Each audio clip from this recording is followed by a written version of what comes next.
Hey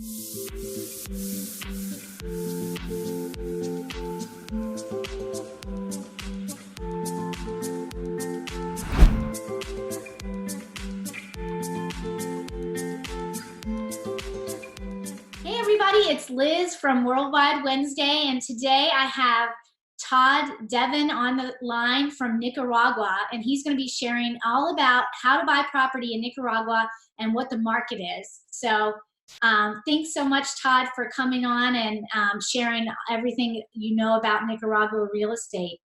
I really Thanks, Liz, for having me. I'm really excited to share everything that I know and answer any questions that people have on moving here or investing in beautiful Nicaragua. Awesome. So tell me a little bit about the Nicaragua market. Is it a seller's market, normal market, buyer's market? And who is buying right now in Nicaragua?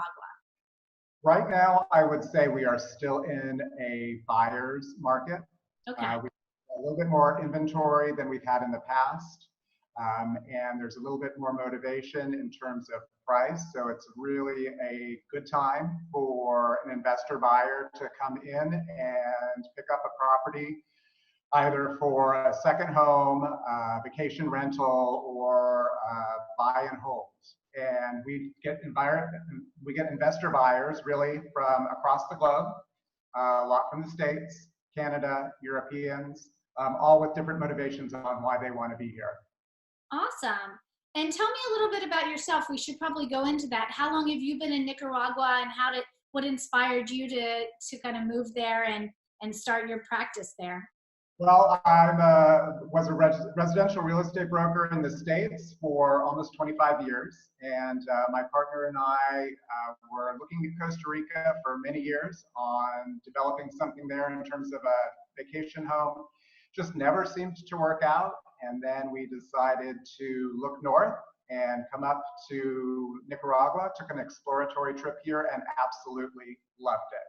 Awesome. Took us a couple of trips to find our area where we are now on the Emerald Coast, which is the South Pacific. But once we did, we immediately purchased a piece of land, built a house, was going to be a vacation home.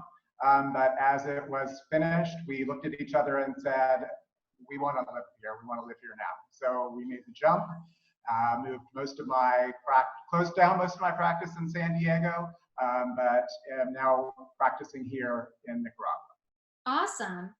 And tell me, what are the hot areas right now in Nicaragua? Where are people buying? Where's the development happening? What are you seeing with the lay of the land? Well, there are different areas in Nicaragua for sure. I mean, it's a vast country. It's not huge, but there are definitely unique spots throughout. So we're on the Emerald Coast, which is in the path of development. We have a lot of great things to offer here. Some of the best surfing in Central America. That's really the draw. We have 7 great surf breaks. Temperatures about 85 degrees a year, all year round. And we have several luxury housing developments here that are a big draw and hot ticket places to buy. Awesome. And that's all by you, the Emerald Coast? It's all by us by the Emerald Coast. You can travel a little bit further inland and find colonial towns like Grenada, which are beautiful old colonial towns with great architecture along the beautiful lakes and volcanoes. Up north, there are other beachside communities, but we concentrate here I concentrate here on the Emerald Coast. Yeah, it's good to have a specialty. That's good. So walk me through, because we're calling this How to Buy Property in Nicaragua. So the people that are going to be watching this want to know, what is the process and what's different from buying in the US? And so I figured, why don't you just walk me through the process? I've decided I'm going to buy on the Emerald Coast. We've picked out a property. Where do we go from there? Well, it's surprisingly similar in terms of process here and in the States. Once you find a property, you're going to write an offer to purchase the property, negotiate with the seller. Once you come to terms, that offer is signed, and then an escrow is opened with an attorney here. That attorney is tasked with doing the due diligence in terms of title work, making sure that there's clear title and the taxes are paid. The buyer can have the opportunity to do inspections and investigations if they're purchasing a house, in terms of the structural integrity, and anything else that they might want to investigate. Water, electric, if they're purchasing land, that's always very important here to make sure that you're going to have a water source and that you're going to be able to connect to power. The seller generally gets a survey done, so the buyer's going to know exactly where their property lines are. And then once all of that due diligence work is completed, the attorney will draft the closing paperwork, the actual deed and trust. The buyer will wire their money into an escrow account.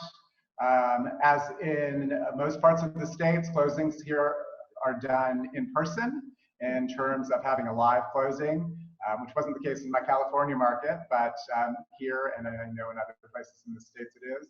So the buyer and seller either need to be here in person or can very easily assign someone as a power of attorney to close for them. So you don't actually have to be here. But once the money is transferred into escrow, the deed paperwork is signed, property is in effect the buyer's, but the attorney does take that paperwork and record it with the municipality, so it's on record as having transferred.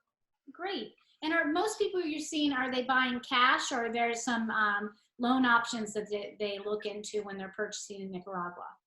So unlike the States, there are not as many loan opportunities here. Most people do buy with cash. Okay. With exceptions of owner financing. Owner financing is very prevalent here. With owner financing, generally the seller is going to look for a good percentage down, somewhere in the amount of 30 to 50%. And then a loan period of usually no more than 3 to 5 years. Of course, there are exceptions and everything is negotiable, but that it would be, in general, how owner financing works here. There are some bank options. The bank options tend to not have very attractive interest rates, looking somewhere around 8, 9, 10%.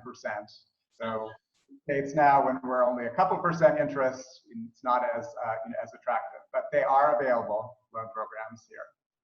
Awesome. And can you talk to me about like Airbnbs and VRBOs? Are there any specific rules with buying and doing short-term rentals in Nicaragua? No rules at all. I mean, in terms of countrywide or municipality-wide, there are no rules. Most of our purchasers who purchase a second home here will put it in a vacation rental market. I would say the majority of them. And one of the great ways to market that is VRBO or Airbnb. So you can do that without restriction.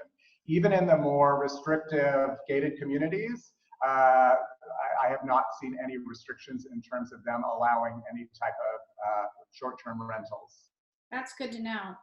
So as we wrap up, I always like to say, just give me your pitch. Why should I move to Nicaragua? And I'll end it on a high note at that. Okay, well, beautiful weather. It's always 85 degrees. We have 2 unique seasons, the green season, which is slightly rainy, and then the dry season. Both are beautiful in their own ways, but the weather is, no matter what, is going to be beautiful for you.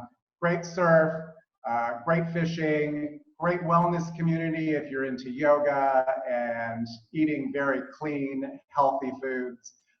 There's a ton to do here in terms of our general area, and then just moving outwards to see some of the wonderful sites like the land, the volcanoes and lakes and all the beautiful scenery we have here. Plus, the cost of living is considerably less, and the people here are extremely friendly. Awesome. Well, thank you so much, Todd, for being with me for a quick 10-minute how to buy property in Nicaragua. And I'll put your contact information on my website if people want to reach out to you directly. Well, thank you very much for having me. If anyone has any questions, I'm always available to answer them and to give you any information you need. Awesome. Thanks so much.